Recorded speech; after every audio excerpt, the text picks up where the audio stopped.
Has the wall crawler finally succeeded in cornering Tombstone once and for all, or will Peter be forced to learn that his old foe is only more dangerous now than ever? Well, let's hop to the pages of Amazing Spider-Man issue number 57 and find out together, shall we? So then, as the comic opens up, we're in Rikers Island. Spider-Man has come here today to gloat to Tombstone's very face about just how geniusly he played him in getting his own daughter Janice to turn against him during his big, massive, showy trial. Honestly, I'm more surprised that the guards at Rikers just allowed Spider-Man to come on in, all dressed in his costume. I mean, for all they know, he could be anyone under there, right? But I digress. Tombstone does all the classic villainous scowling, saying this time Peter has made it personal, though I mean I thought it was personal before when Spider-Man was screwing up his business. But now he's done the unthinkable by turning his beloved daughter against him, even though they were kind of already fighting before this, and Tombstone turned on her to protect her and gang war. It was all just very, very messy. Also, Spider-Man ends up looking like a total dope too when one of the guards says that Tombstone can leave, as he has actually made his exorbitant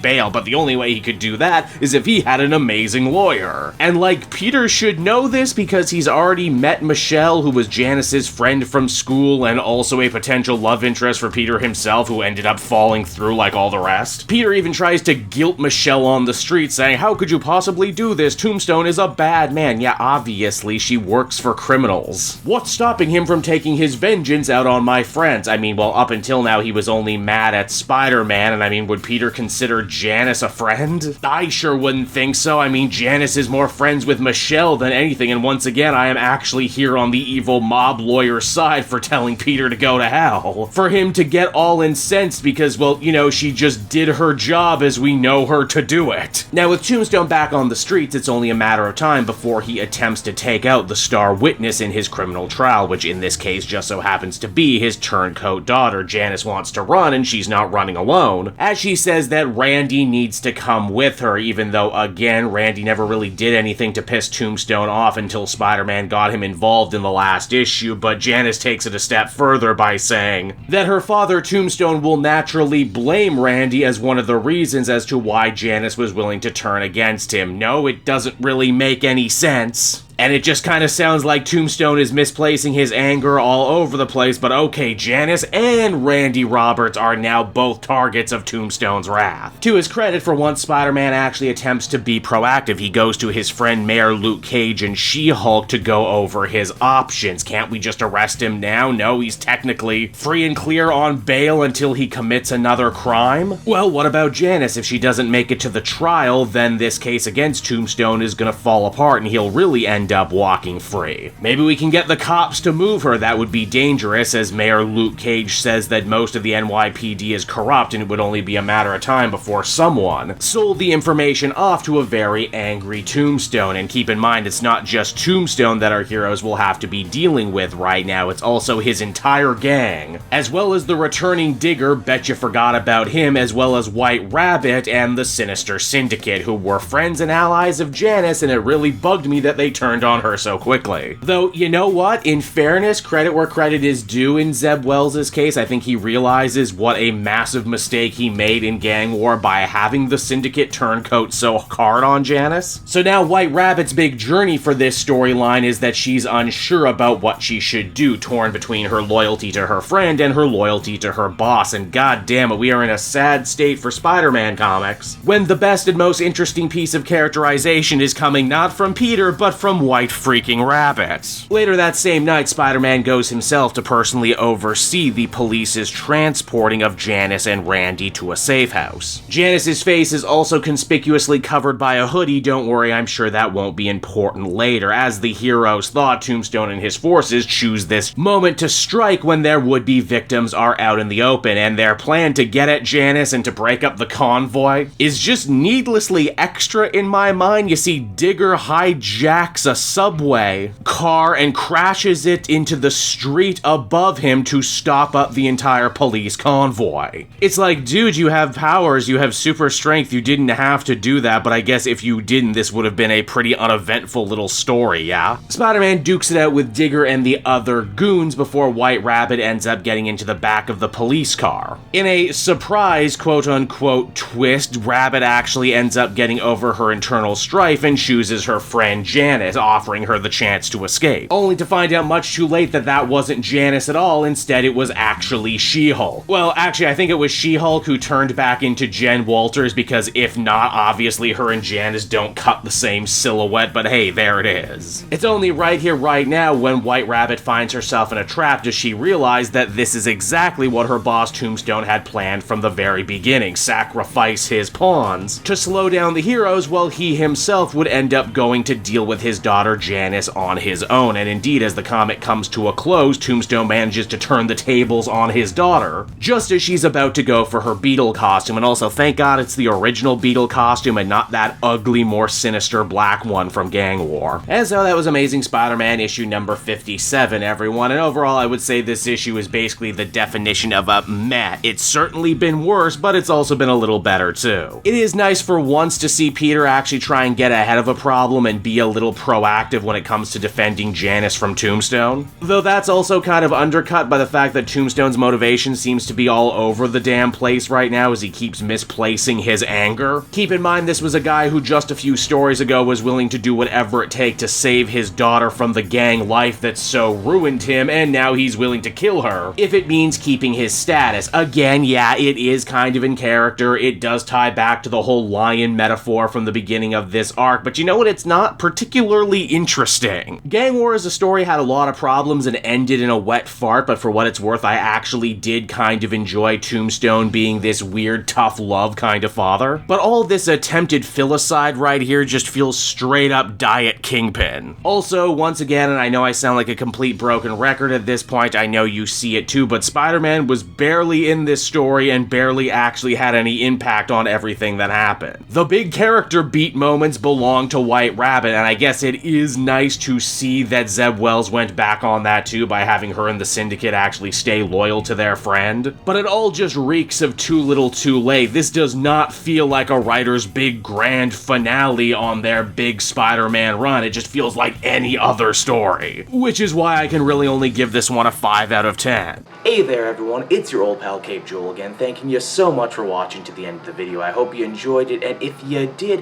why not check out my Amazon link down in the description. Yes, that's right, the Cape Joel channel officially has its own Amazon storefront now. You can pick up a comic or anything else for that matter, and if you did, you'd really be helping me in the channel. So with that out of the way, everyone, I will see you again next time. Bye-bye.